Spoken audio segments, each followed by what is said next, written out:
So next we're going to talk about MIDI loop recording. And MIDI loop recording is actually a fantastic tool when we're recording MIDI. It helps us get some parts kind of out of our head and onto the DAW pretty quickly. So what I'm going to do is I'm going to start by having multiple instrument tracks up, each with their own virtual instrument. And what helps when I'm loop recording is to make sure that all of them are named something unique.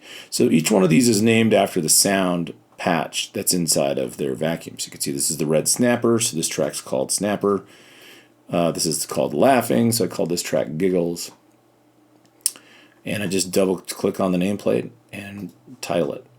Now, what's going to happen is as I loop, I'm going to see my new MIDI clips propagate here as we make each loop pass in the clips. And in order to make this work, I need two things. One, I need to go to Options, Loop Record, make sure that is checked and engaged.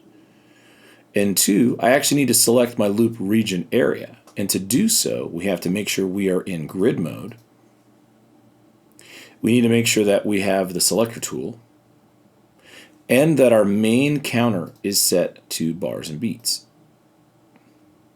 Lastly, let's make sure that our grid is active. And you'll know that it is because you'll see the grid actually show up with that grid button. And let's set our grid to 1 bar. What I'm going to do now is I'm going to go navigate to a certain spot on the timeline, and I'm actually going to select a couple of bars. So I'm going to select between bar 18 and 20 on this first track. And I could technically do it anywhere. I could do it up top at the ruler, but it's kind of easier. Just grab it in the track and pick it here. And everybody's going to loop in this spot as we go. Let's begin by working with our gong and try a few different passes. I'm going to set this to loop. And one last thing that's going to help us make this work. When we're looping, MIDI actually won't begin recording a clip or creating a clip until we start playing. And we have two options that we could use at the start of this phrase. If we use MIDI wait for note, it'll kick off the phrase as soon as I touch any note. But what's better than that oftentimes ends up being the count off. And if I activate the count off, I will get 2 bars of prep before the loop starts. And then every time the loop hits the end of the phrase, it starts over and it will begin a new recording. So let's work with count off first, and then I'll go back and show you the MIDI wait for note. So first off, let's go ahead and hit Command and Spacebar. It will engage recording. We have to make sure we're record armed on that specific track. And let's take a look. You'll also see it create new clips along this list as it goes. Here we go.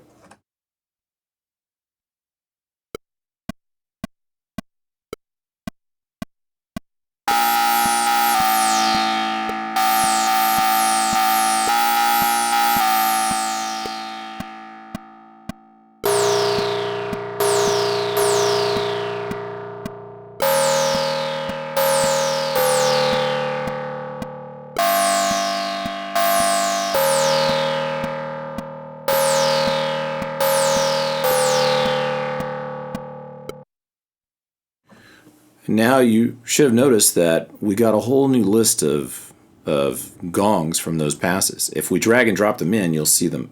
There's playlist number 8, clip number 9, clip number 10, clip 11, clip 12, right? So you can see each one of these. And if we wanted to, if we zoom out, we can actually stack these into one giant phrase. And so if we wanted to, I could say, okay, well, let's go ahead and bring, 7, 8, 9, 10. You can see what I'm doing here is I'm building just one giant phrase of the passes that we took. Now the point of looping really isn't to do it this way. The point of looping is to allow you time to kind of figure out what your ideas are. And so sometimes we want to try a few different things before we really set in motion anything or keep it. Now, for this instance, let me try taking the count off away and switch to MIDI wait for note. In this instance, it still will loop record because I'm still loop recorded in terms of I've selected a loop range. But what it's going to do is it's going to, instead of giving me any tempo, it won't do any recording until I actually press my note on the keyboard. So if I hit Command and spacebar, watch what it does. So notice it's giving me tempo, but it's not yet recording. So as soon as I hit my keyboard for the first time, it's going to activate the recording process. Here we go.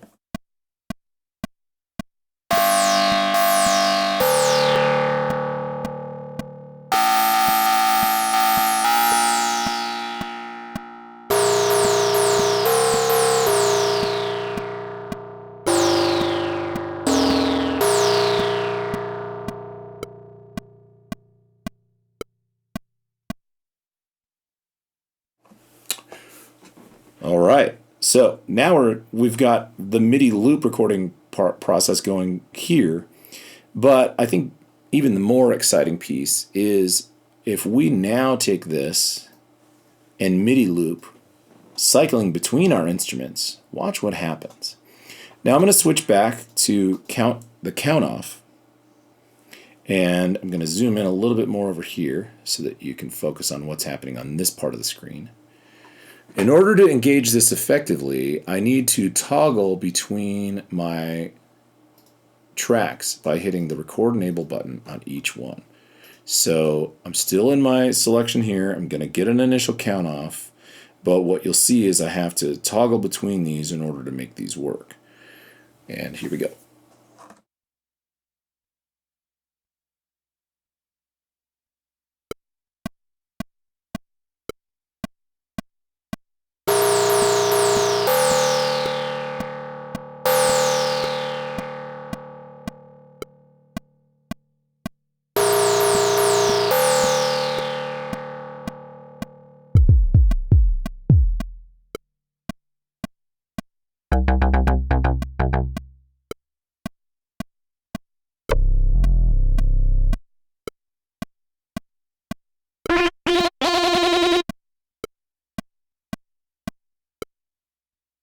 So now you'll see we just created a big stack of tracks by just looping the MIDI, and we were able to toggle between them. And now if we play them back, let's take a listen.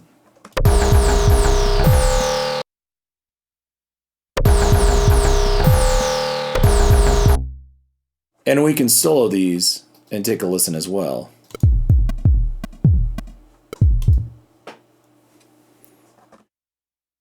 So you'll notice that loop recording allows us to really quickly make some overall MIDI loop stacks. And that's it.